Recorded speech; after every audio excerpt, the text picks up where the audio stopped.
welcome back to my channel, The Parenting Millennial. My name is Sharon Kongo. I know it has been a while. I've missed you guys.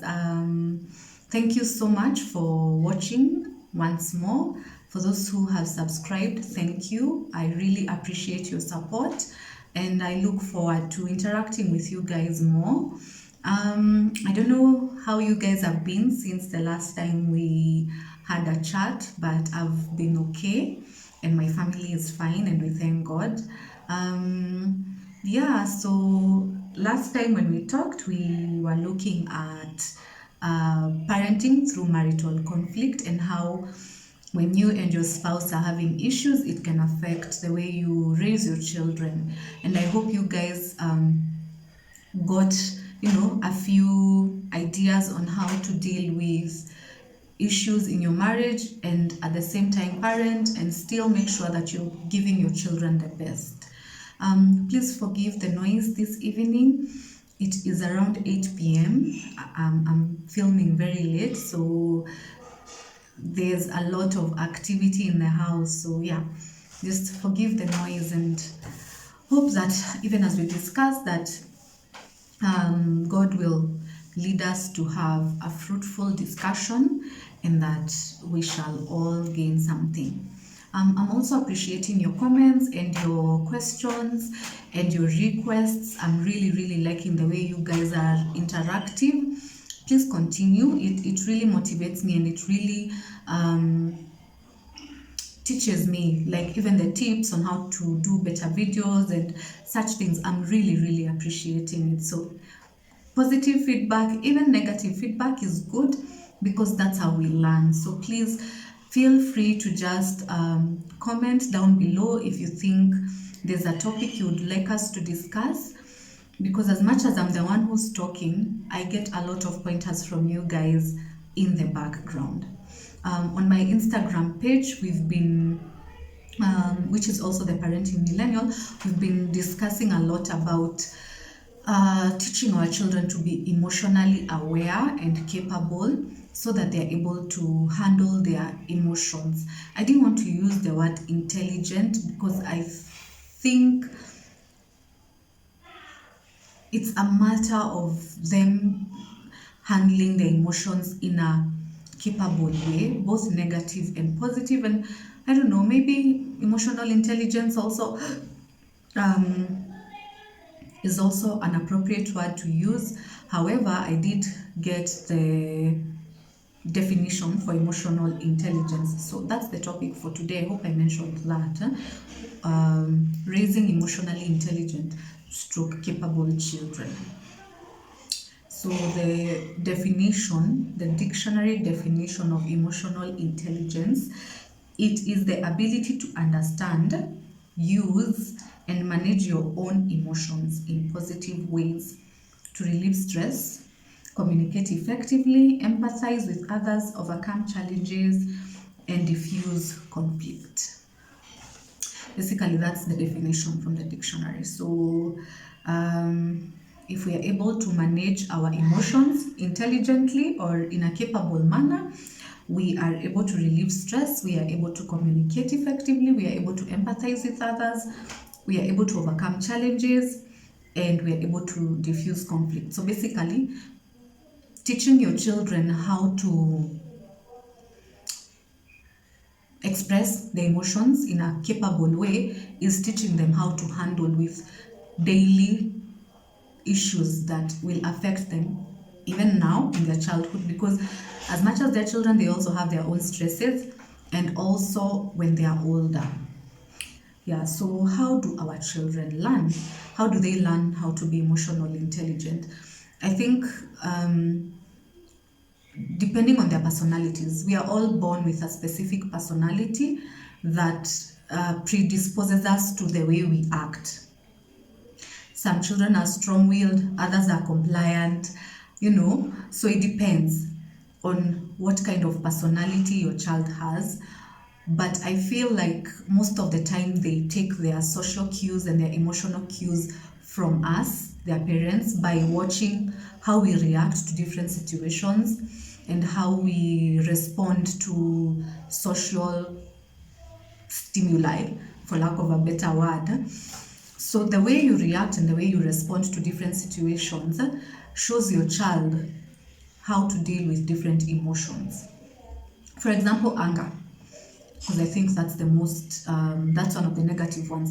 Dealing with anger, how do you deal with your anger? How do you express when you're angry?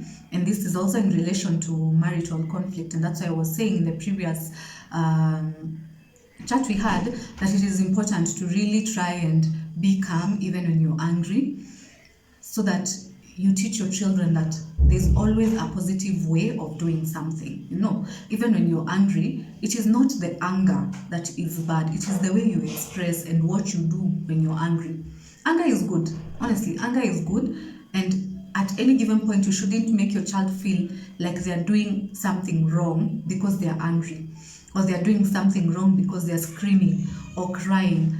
You should actually try and show them that it's a good thing. You know, in our African culture, we've been taught that men do not cry. I have never understood that, because if they don't cry, personally, I love crying. I like, that's one of the ways I relieve stress. So if you do not cry, what kind of outlet do you have to let off steam?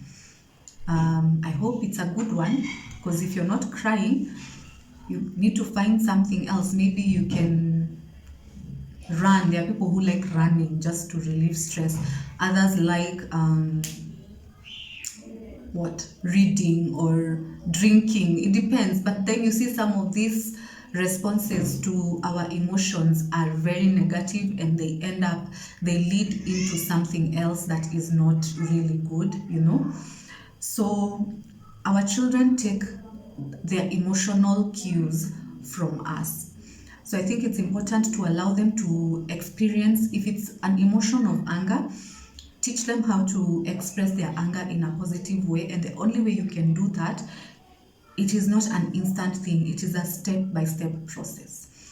So if your child is a biter, a screamer, a scratcher, those are negative ways of maybe expressing the way they are feeling, maybe when they are angry. What you can do, you can be with them in that headspace at that particular point in time, but then just explain to them that you won't allow them to bite, you won't allow them to hit or scratch. You know, you can tell them, I can see you're very angry, I can see you're not happy, I can see you're sad, but I won't let you hit, I will not let you scratch, I will not let you bite. It will not happen all at once. It has to be repeated because it's a learning process. So you might have to repeat it a couple of times for them to understand that there's a better way of me expressing my emotions. If it's not destructive behavior, let's say, for example, if they're happy and they like screaming, of course, maybe it's uncomfortable for you, but just bear with them. You can even ask them, wow, I can see you're very happy. You know, what's going on? What's up? What has made you so happy? And then don't use substitute names for emotions. If it is anger, use the word anger. Let them know that the feeling they are feeling or what they're experiencing has a name. What you're doing, you're teaching your children how to express their discomfort in a positive way, even in social situations. They could be playing in the playground with another child, and maybe something happens and a toy is taken away from them. And they'll begin to learn that even though this bad thing has happened to me, there's always a way I can express my discomfort. You know, they can approach the other child. It is very possible, even when they're so tender, they can approach the other child and say, I didn't like the way you took my toy. It's my toy. Please give it back to me. You know, or they can come to you and tell you, mom or dad, so and so has taken my toy. Now, in such a case, what most parents do, you will go with your child and ask the other child to give the toy back. Next time that happens, why don't you try Going with your child, yes, but telling your child, go, I'm here, I'm watching you, just go and get back your toy and see how they react. You can do it a couple of times. I've done that with my children. At first, they go and then they come back and they say, I'm very scared. I don't want to do it. But then you encourage them and tell them, no, it's okay. I'm right here. I'm watching you. Just in case of anything, I will be right here. Give them the words. Tell them, go and tell them, that's my toy. Can I kindly have it back? So we've done that a couple of times and it has worked. So it is a matter of training your child how to express themselves, both their positive and negative feelings, in a way that is mature, even at an early age. And that is very, very, very important, because what you're doing, you're teaching them that even in future when they're grown-ups, they don't have to throw a tantrum. You know, they can always find an amicable way of expressing their emotions, so they will be able to deal with stressful situations. So we will reduce the number of people who have mental health issues if we start teaching our children at an early age how to express their emotions, and give them that space. Create an environment whereby they feel comfortable coming to you to tell you what is happening. Don't be that kind of parent who shuts down your child. You know, like the phrase, be a man, don't cry. Ama, you're too big to be crying. Ama, you know, such phrases. Or pretty girls don't cry. Ama, handsome boys don't shed tears. You know, such phrases are very discouraging. Always keep an open mind. Avoid using such phrases and encourage them. Just encourage them to express themselves. Sometimes it may be very, very hard and difficult for you to keep going through the cycle. You know, you teach and then 2 minutes later, someone is crying and throwing a tantrum and coming to, you know, just or scratching and doing something. But you have to keep doing it, because if you don't, they're not going to learn, you know. And be patient. Be very, very patient with them. Then it's very important for you to listen and acknowledge their feelings. If you don't listen, they know when you're not listening.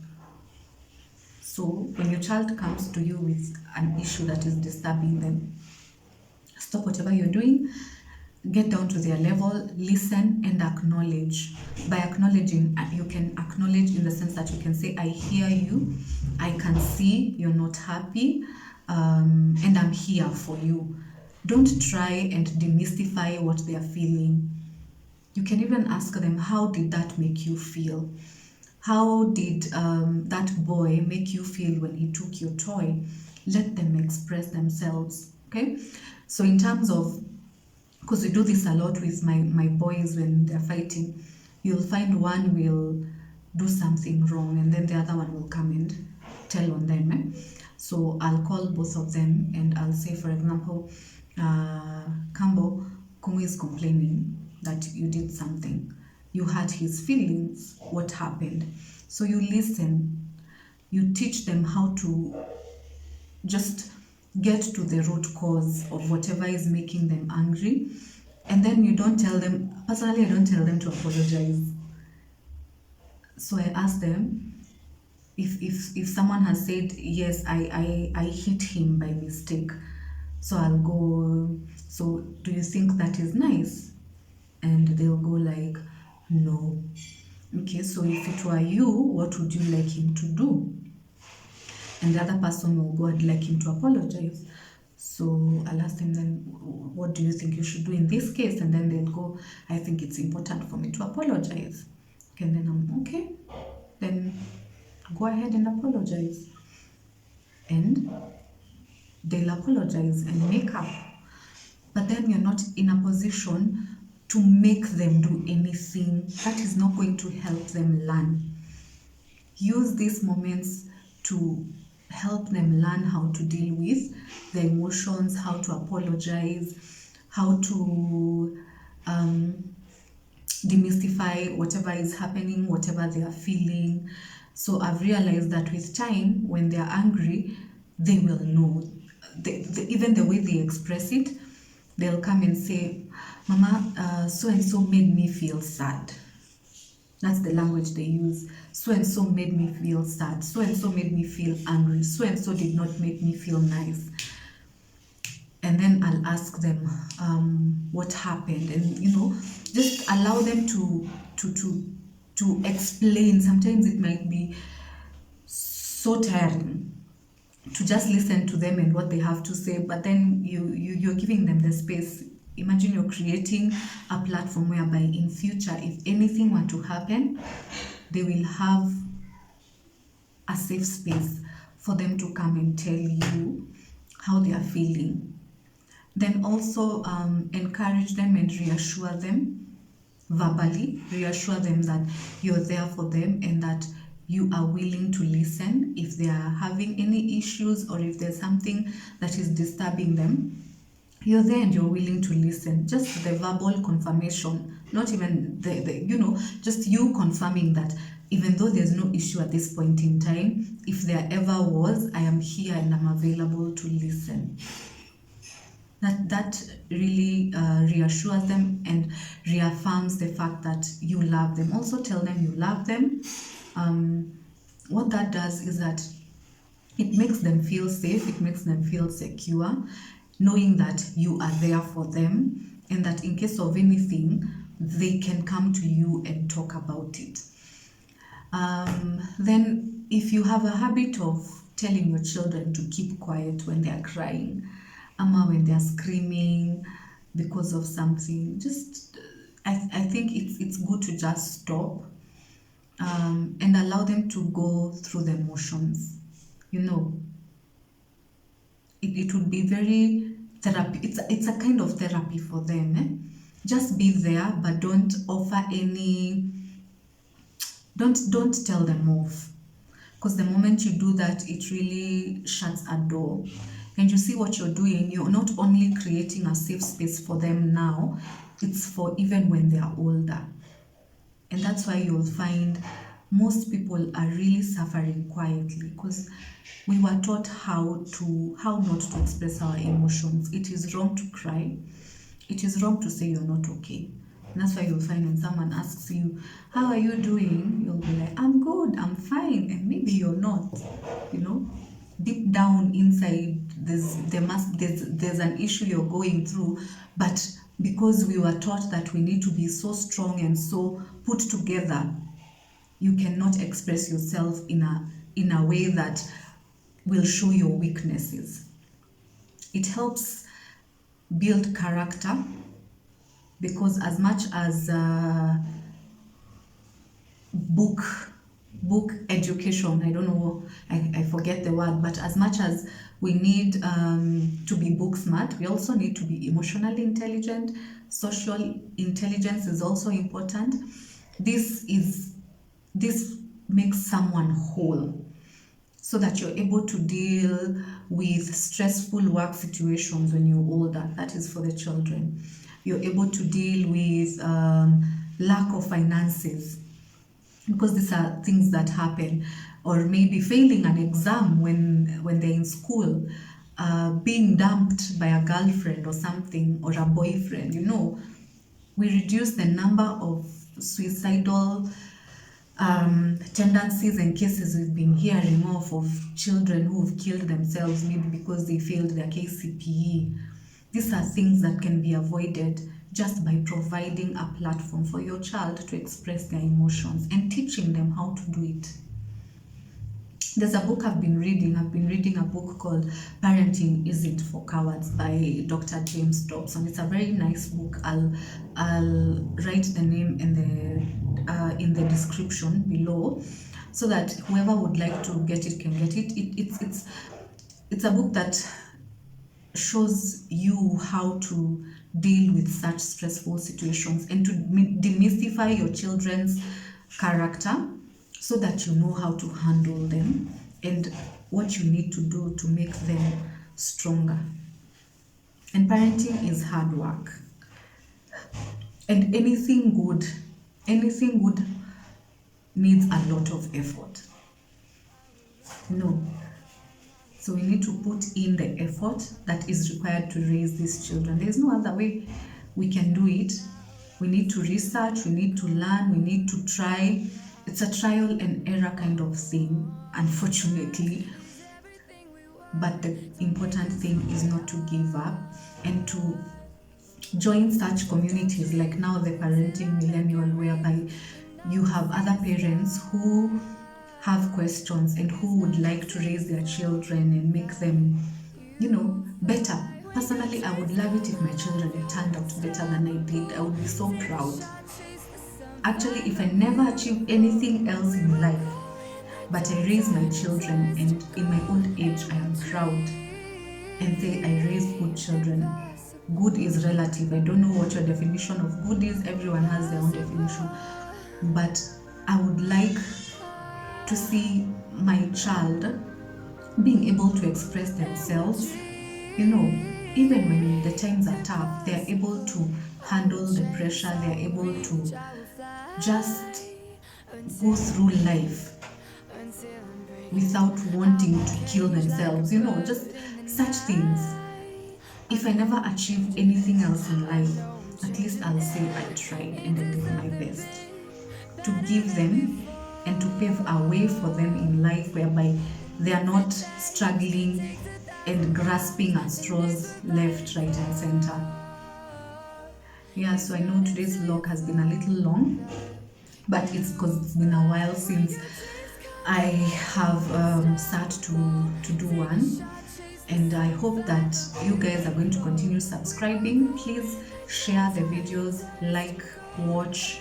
If you have any suggestions of things that you would like us to discuss, please feel free to email me. I'll attach my email address in the description below as well. You can follow me on Instagram, The Parenting Millennial. And I hope to see you guys next week. Have a blessed week ahead. Okay, bye. Thank you so much for listening.